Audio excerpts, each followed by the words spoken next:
When you get to a certain size on YouTube, and I could consider myself a YouTuber with a decent audience, my body language buddies, we're close to 1 million subscribers, by the way. Maybe you can subscribe, hit the like and subscribe button, you know, the whole thing about here. I get like 3 or 4 emails a day, random. Most of them are scams, to be fair, of offers that, oh, we want to do a collab with you, and you know, for you to push our product, our service. I've done that a couple times with products that I use, but I don't do that anymore.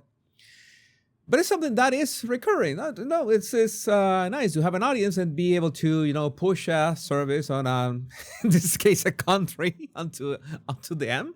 And I just found out that Israel allegedly is paying influencers $7,000 per post.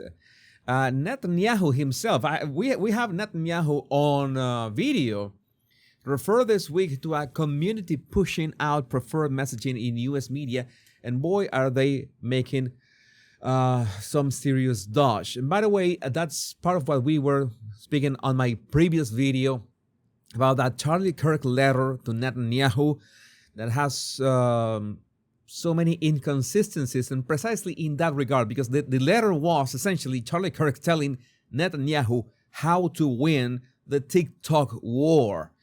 I'm paraphrasing, but that is essentially the summary of that letter. And you might be asking, what kind of influencers are we talking about that they're going to sell Israel, or, you know, let's say, but that's the word. Let's watch this video. This is something quite insane. You have to see this. Imagine supporting people who start wars just to lose the wars so they can cry about it and then try it all again. You must see anti-Semites are literally obsessed with Jews. Now walk with me. While you must see anti-Semites are stacking eviction notices, Jews are out here stacking up businesses. Jews control all the industries. Maybe if you spent more time taking notes from successful people, you wouldn't have to spend your nights and weekends spreading hate from your anonymous account with an anime profile picture. Do you work as hard as Jews? Do you network like Jews? No, because you're too busy cheering on a group of musty terrorists who smell like dirty earring backs. And if we're gonna keep it real, you're really mad because your income is giving side hustle. Period. How you gonna hate from outside, Shabbat? You can't even get in. I mean, I really thought, you know, that you can never be sure on the internet. I thought this was satire, but the idea of satire or a joke or parody is that to be funny, right? And I realized, oh my God, this is not funny. This is they are saying this for real. And who would be talking like this? Who would be talking like this if for free? I don't know. I mean, just to be clear, this is not like that campaign from Colombia like 15 years ago. A very good campaign at the Colombia. The risk is that you would like to stay in Colombia. You know that they wanted to change the face of Colombia. Oh, Colombia is a risky country. Colombia is a beautiful country. Medellin. I love Medellin, by the way. But yes, that was one thing. You know that it's a campaign. It's a marketing campaign, and it's marketed as such as you know, and you know that they're trying to sell you something. But the problem here is that if you are influencer, for example, when I included some sponsorships in my videos, you get a disclaimer. This video includes a sponsor, and it was obvious that I said this video is sponsored by and said the sponsor, but what if these people are getting paid and they are not disclosing it? I'm pretty sure the FCC has a problem with that. All this is allegedly so, but just in case, Dominic Michael Trippi, new Israeli government paying a group of 14 to 18 social media influencers up to $7,000 per post, according to invoices required to be released by law due to the Foreign Agents Registration Act.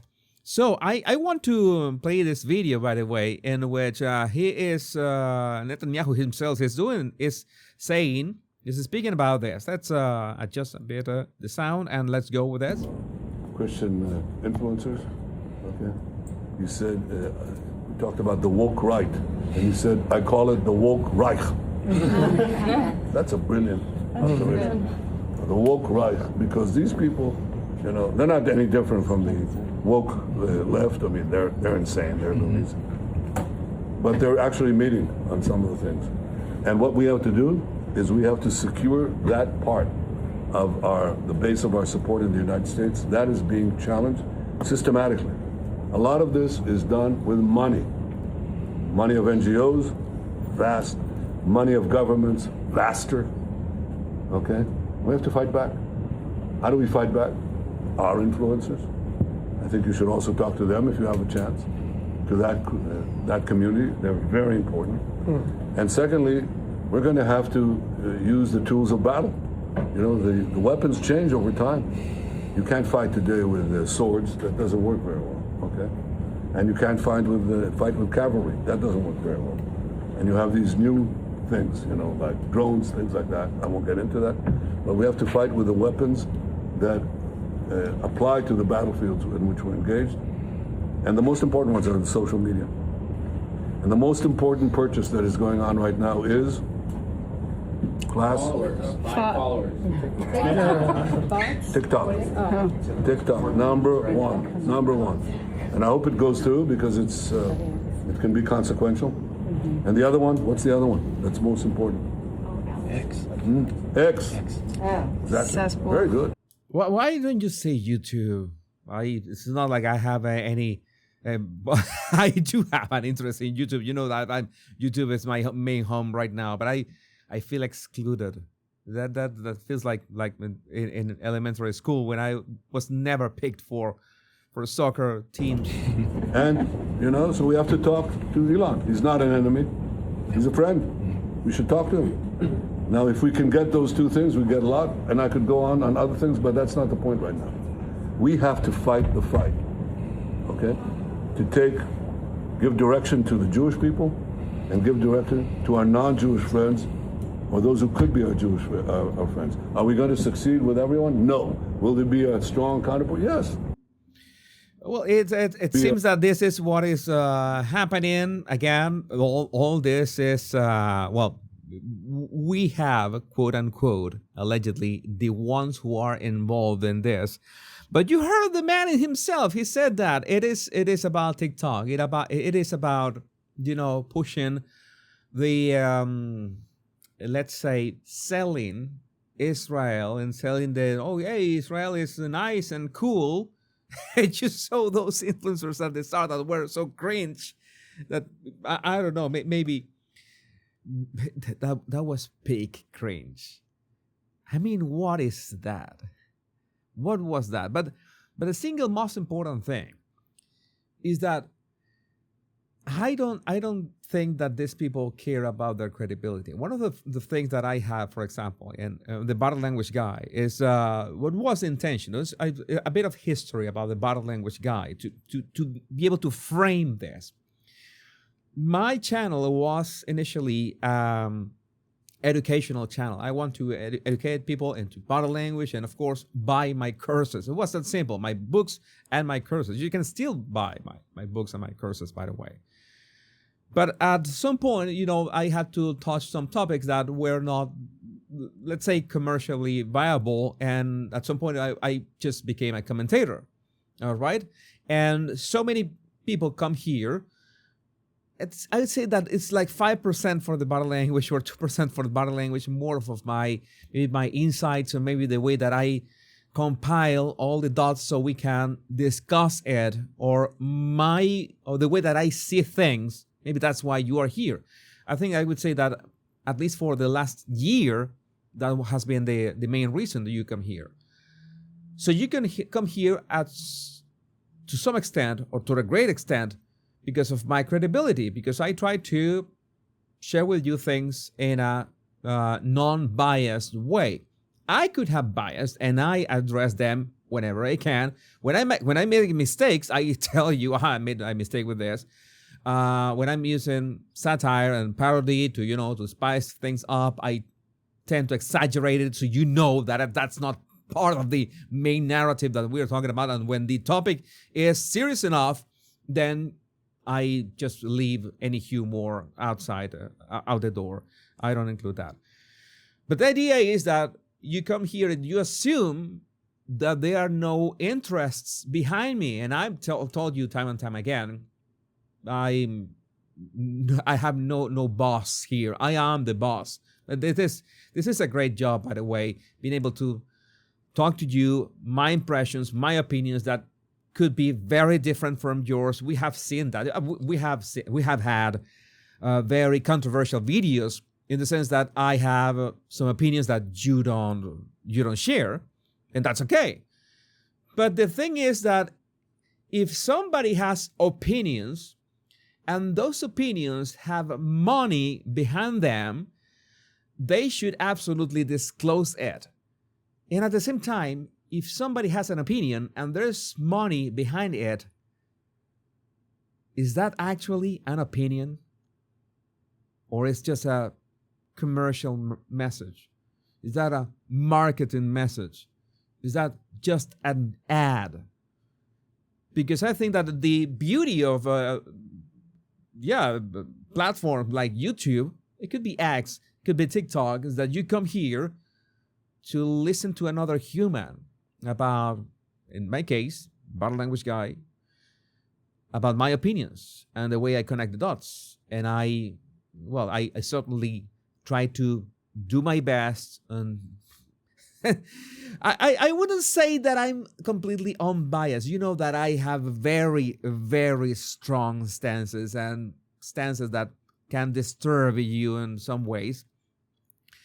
But at least I think I have done my best to try to be clear about that. So I see this, addressing some influencers and saying that, oh yeah, this is nice, and you should be talking about Israel. Are you telling me that they are doing that from the bottom of their heart, from the kindness of their heart? It could be. There could be. I myself was talking about the UAE the other day, the United Arab Emirates, the other day, and I was very clear, nobody is paying me. The UAE is not paying me. I was just trying to get things straight about some knowledge to be framed so we could talk about some topics about the UAE. You know, this girl who was convicted for, 50 years, something like that, 25 years for 50 grams of baby powder, But yeah, that's the kind of things that should be disclosed. What is your stake in this? Why are you talking about this? When I said, well, you should vote for Donald Trump, it's because, well, I knew what Kamala Harris was going to do to the United States, and I didn't want my American friends to go through what I went through in Venezuela. So that was kind of my dog in that fight. Right now, it's I find it baffling that this is just plain discussed just like this. Why? Because it's not like you're selling VPNs. yeah, you're not selling a VPN.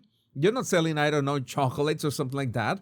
You're trying to literally push, and you're not even selling the country as tourism, as the example that I gave you about Colombia. This is about tourism, and that's natural. You see it everywhere. The countries paying ad space to push for tourism. But when you see messages like this, which are absolutely cringe and fake, and I don't know what else. By the way, did this cost $7,000 or $14,000 because it was two of them, or this two for the price of one? I don't want to find out. But again, that is a conflict of interest, and that is an eroding of trust. Not that I care, because if their trust, they're jeopardizing. And I'm telling you, as a creator and somebody who has an audience, that's a huge responsibility that one needs to disclose every now and then.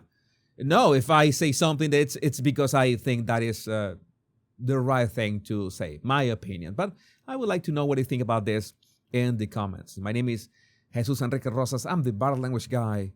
Much love and bliss.